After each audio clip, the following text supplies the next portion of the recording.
rất xuất sắc các bạn. Và đây bình xăng này, còn trong chế sử dụng chế One Pro 1 kim, con này hơi bô zin. Tum thì tum liên rất đẹp.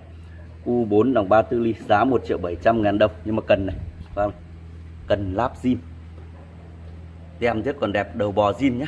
Vâng, hai tay cầm cũng zin luôn. Vâng, em test luôn đấy.